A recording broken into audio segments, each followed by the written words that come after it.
soo dhawaada asxaabteena qaaliga waxaan halkan idinkugu haynaa muuqaalo aad u xiiso badan oo ay qabatay kaamirada.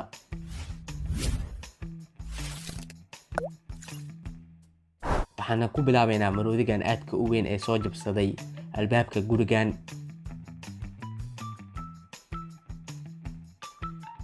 wuxuu ku dhawaaday askarigan booliiska inuu biskoolad madaxa kaga qabto yaanyuurta.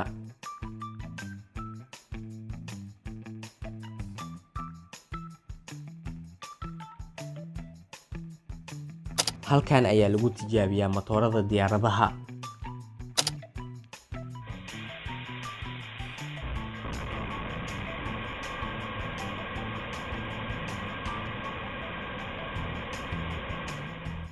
wuxuu u muuqdaa wadaha mootadan inuu aad u degdegayo.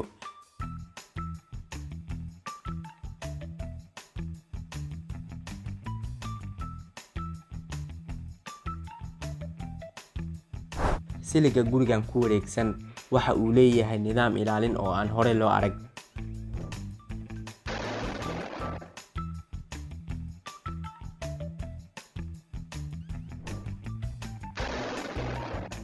gabadhan uma suuragelin inay u gudubto halkan sida ay rabtay.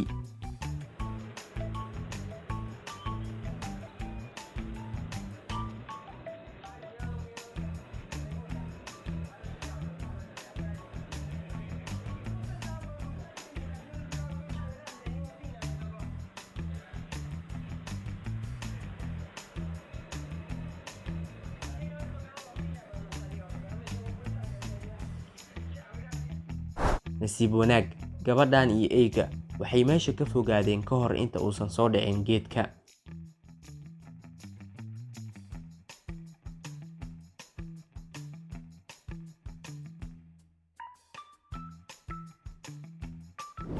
sidoo kale darawalka gaarigan waa mid aad u nasiib badan.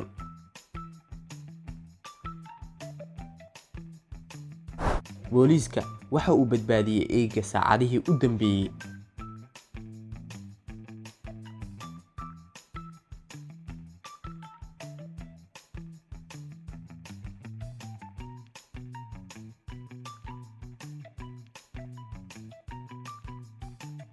waxa aan nahay kuwa isweydiinaya halka uu ka soo dhacay buriskaas.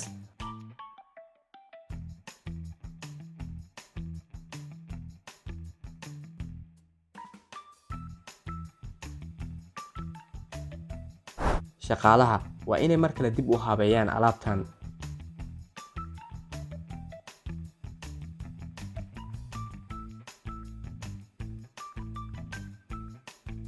alaabgeeyaha waa mid aad ugu faraxsan shaqadiisa.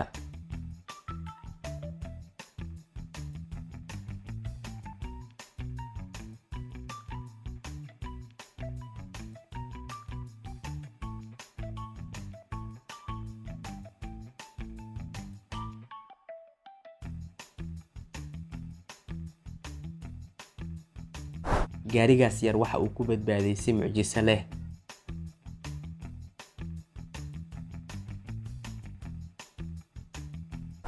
duqdan meel munaasab ayuu ugu soo baxay qofkaas badbaadiyey ka hor inta aysan dhulka ku dhicin.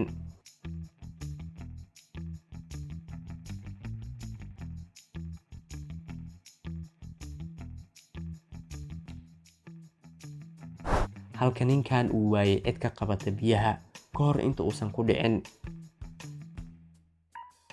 ma uusan awoodin saqafka dhismahan inuu iska caabiyo dabaysha aadka u xooggan ee dhacaysa. Офигеть! Вот это да!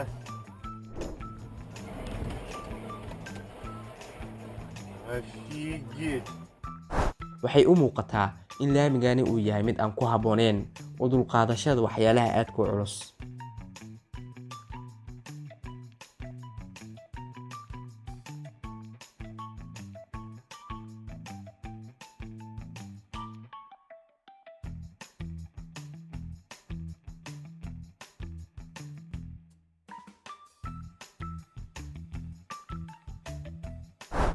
waxaan isweydiinaynaa maxay tahay nooca ciqaabta uu la kulmi karo wiilkan jibiyey dhaladii guriga.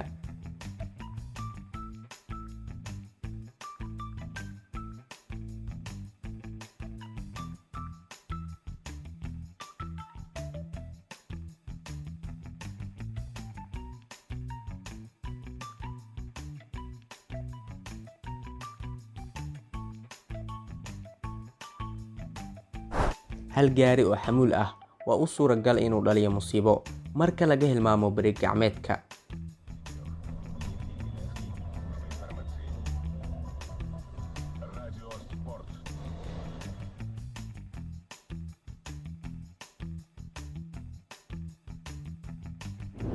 nasiib wanaag, qofkan shaqaalaha ah kuma sugnaan gaariga hoostiisa markii ay waxaan dhacayeen.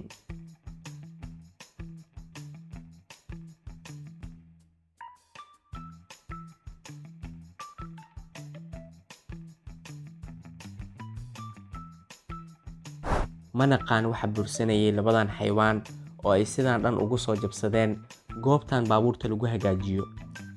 darawalkan wuxuu gaarigiisa weyn ku cadaadinayaa sidii uu ku gelin lahaa godkan yar.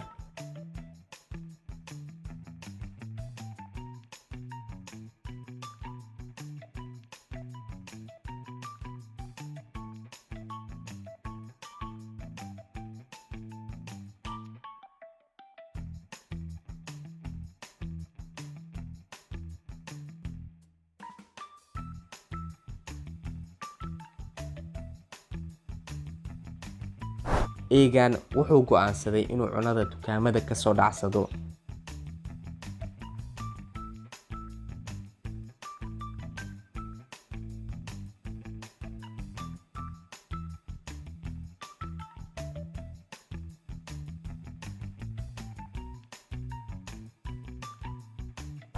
ma awoodin argagixiskan wiishkiisa qaadidda culayska xamuulka xaddigan oo dhan. xiridda albaabkan waxay u baahan tahay inay iska caabiyaan 2 qof.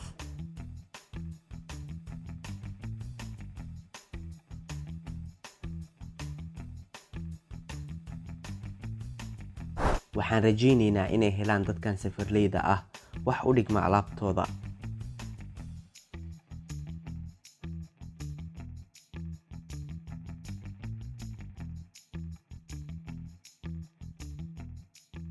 waa in maamulka goobtan qurxinta ay badsadaan kuraasta ay ku fadhiisan lahaayeen.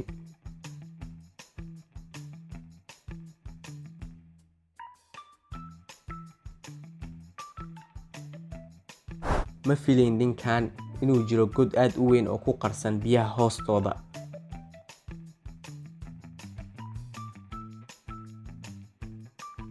macmiilku waxa uu gaari dhaqahan kala kulmay habdhaqan gaar ah.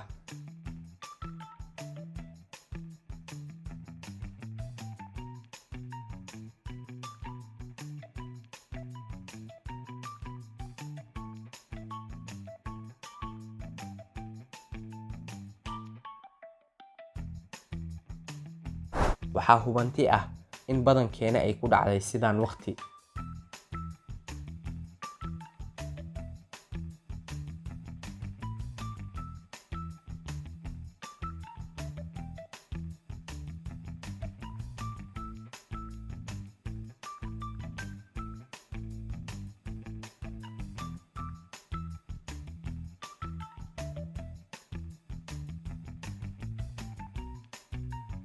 xitaa gaarigan xamuulka ma awoodin inuu is-hor istaag ku sameeyo daadadkan awoodda badan.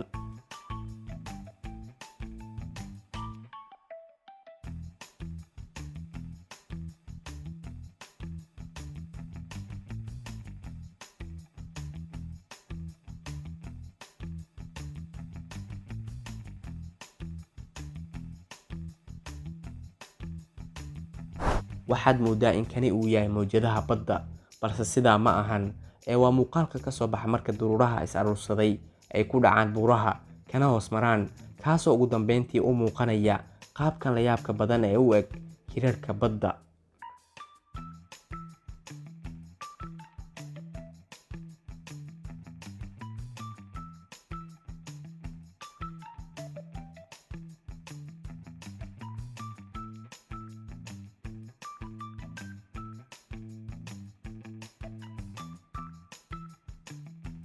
ugu dambeyntiina waxay noqon doontaa u sharxidda wixii ku dhacay gaarigan mid aad u adag inay fahmaan shirkadaha dib u habeeya baabuurta